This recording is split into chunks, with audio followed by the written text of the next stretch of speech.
గర్భాశయంలో గడ్డలనేవి అంత ప్రమాదకరమైన ఏవీ కావు. క్యాన్సర్ కణితులు అంతకన్నా కావు.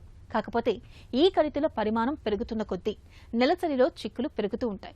అయితే గర్భసంచిలో ఫైబ్రాయిడ్స్ పరిమాణం తక్కువగా ఉన్నప్పుడు చాలా వరకు మందులతోనే వాటిని కరిగించేయచ్చు. లేదంటే యూటరైన్ ఎంబోలైజేషన్ అనే విధానంలో వాటికి రక్త ప్రసారం అందకుండా చేసి వాటంతటా అవే రాలిపోయేలా చేయొచ్చు.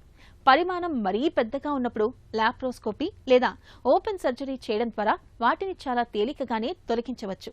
గర్భసంచిలో కణితులకు ఆధునిక చికిత్సల గురించి ఇప్పుడు తెలుసుకుందాం. ఈ గర్భసంచిలో కొన్ని చిన్న చిన్న మాంస ముద్దల్లాంటివి ఏర్పడటం జరుగుతాయండి. వాటిని ఫైబ్రాయిడ్స్ అంటాం. ఇవి అన్ని చోట్ల అస్తమానము ప్రమాదం అవ్వాలని ఈ క్యాన్సర్ కింద మారే ఛాన్సెస్ అనేది ఉండవండి.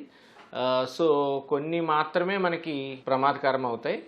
కానీ దీనివల్ల వచ్చే సిమ్టమ్స్ ఏంటంటే మన బ్లీడింగ్ ఒకటి, మరియు నొప్పి రావటం కొంతమందిలో, ఇలాగా కొన్ని సిమ్టమ్స్ ద్వారా మనకి యూటరైన్ ఫైబ్రాయిడ్ అనేది ఉండడం జరుగుతుందండి. కామన్గా మనము ఇది ఒక చిన్న అల్ట్రాసౌండ్ స్కాన్ ఒకటి చేసుకుంటే మనకి యూటరైన్ ఫైబ్రాయిడ్స్ ఉన్నాయా లేవా అనేది తెలిసిపోతుంది. యూటరైన్ ఫైబ్రాయిడ్ ఇదివరకు ఉన్న వాళ్ళల్లో చాలా మందిలో ఈ సిమ్టమ్స్ ఉన్న వాళ్ళలో కంపల్సరీ హిస్టెక్టమీ అనేది చేయడం జరిగేది.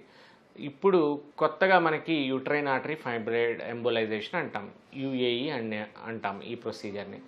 యూటరైన్ ఆర్టరీ ఎంబోలైజేషన్ అనే ప్రక్రియ ఇప్పుడు చాలా రెవల్యూషనరీ ప్రొసీజర్ అనుకోవచ్చు అండ్ చాలా సింపుల్ ప్రొసీజర్ అని కూడా అనుకోవచ్చు. ఏంటనేది యూటరైన్ ఆర్టరీ ఎంబోలైజేషన్ అంటే, యూటరైన్ ఆర్టరీకి అంటే మనం ఏదైతే ఈ ఫైబ్రాయిడ్ అయితే ఏర్పడిందో మన యూట్రస్లో, ఈ ఫైబ్రాయిడ్స్ని మనము ఆ వెళ్ళే రక్త ప్రసరణని సెలెక్టివ్గా, అంటే ఆ చిన్న రక్తనాళాన్ని మనం బ్లాక్ చేయటం అనేది జరుగుతుందండి.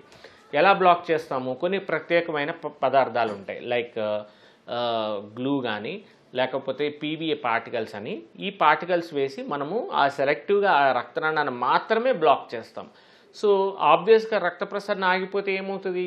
సేమ్ మనకి బాడీలో ఎక్కడైనా రక్త ప్రసరణ ఆగిపోతే అది కుచించుకుపోవడం జరుగుతుంది. అలాగే ఈ ఫైబ్రాయిడ్ అనేది కూడా వెంటనే మాయమైపోవడం జరుగుతుంది. దానివల్ల వచ్చే బ్లీడింగ్ అనేది కూడా తగ్గిపోతుంది, దాని సైజ్ తగ్గిపోవడం జరుగుతుంది, దానివల్ల వచ్చే కంప్రెషన్ సింటమ్స్ తగ్గిపోతాయి. సో ఇలాంటివి అన్నీ తగ్గిపోయి మళ్ళీ మన యూట్రస్ నార్మల్గానే ఉంటుంది. సో దీనివల్ల మనము మేజర్గా ఏమీ సర్జరీ లేకుండా ఒక చిన్న ప్రొసీజర్, ఒక చిన్న సూదితోనే చేసుకునే ఒక ప్రొసీజర్ ద్వారా మనము యూటరైన్ ఆర్టరీ ఎంబోలైజేషన్ అనేది చేసుకోవచ్చు.